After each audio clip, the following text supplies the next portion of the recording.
এই প্রযুক্তি উন্নতির যুগে ইভিএম এর থেকে ব্যালটকে বেশি গুরুত্ব দেওয়া মানে হচ্ছে বোকামির কাজ।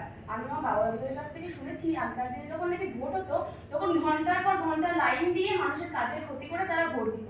কিন্তু বর্তমান প্রযুক্তি উন্নতির যুগে ইভিএম মধ্যে একটা সুন্দর কম সময়ে ইভি মেশিন এসেছে, যার মাধ্যমে খুব সহজে আমরা একটা বোতাম টিপে অল্প সময়ের মধ্যে নিজের কোনো কাজের ক্ষতি না করে ভোট দিতে পারছি।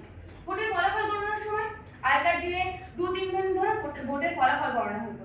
এখন ইভিএম আসার পর খুব সহজে এবং অল্প সময়ে আমরা সঠিক ফলাফল পেয়ে যাচ্ছি। এছাড়া ব্যালটটা কত কারচুপি হতে পারে, হয়তো জল পড়ে ছিঁড়ে যেতে পারে, কোনোভাবে নষ্ট হয়ে যেতে পারে। ব্যালটটা কত খরচ, একটা গাড়ির খরচ, বুথের খরচ, কাগজের খরচ, কত রকমের খরচ। কিন্তু ইভিএম একটা মেশিন, যে মেশিনটা একবার চালানো গেলে অনেক বছর এটা সহজে চলে যাবে, কিন্তু ব্যালট একবার ব্যবহার করার পর সেটাকে আর পুনরায় ব্যবহার করা যাবে না। কিন্তু ভারত একটি বহু জনবহুল দেশ। আমার বিপক্ষে বন্ধুরা যেমন একটা বন্ধু যেমন বললেন যে বিভিন্ন উন্নত দেশ যেমন জার্মানি, আয়ারল্যান্ড, এই সমস্ত দেশে তো ব্যালট এখন ব্যবহার হচ্ছে, তাহলে আমাদের ভারতে ব্যবহার হবে না কেন?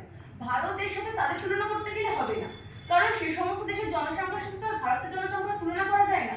কারণ ভারত একটা বিপুল জনসংখ্যার দেশ, সেখানে যদি এখন ব্যালটে ভোট হয় তাহলে তার খরচটা আমরা সকলেই জানি। এরপরে আবার বন্ধুরা যেমন বললেন যে ইভিএম এ কারচুপি হতে পারে।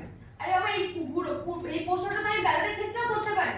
আর এই কারচুপিটা করছে কে? মানুষ করছে। ইভিএম এর কারচুপি মানুষ করছে, ব্যালটের কারচুপিও মানুষ করছে। ইভিএম তো একটা মেশিন, তার তো নিজের হাত পায় নেই যে সে নিজে নিজে হ্যাক হয়ে যাবে।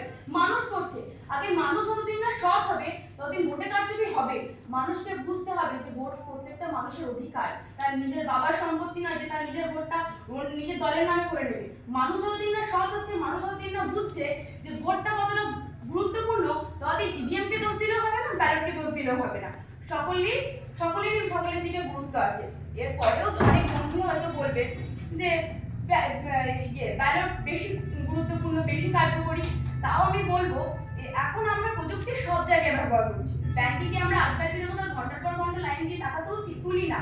আমরা এখন এটিএম ব্যবহার করছি, ফোন পে ব্যবহার করছি, গুগল পে ব্যবহার করছি। আর ব্যাংকে যদি টাকাও তুলি সেটা আমরা মেশিনে টাকা গুনে তারপর নিচ্ছি। আমরা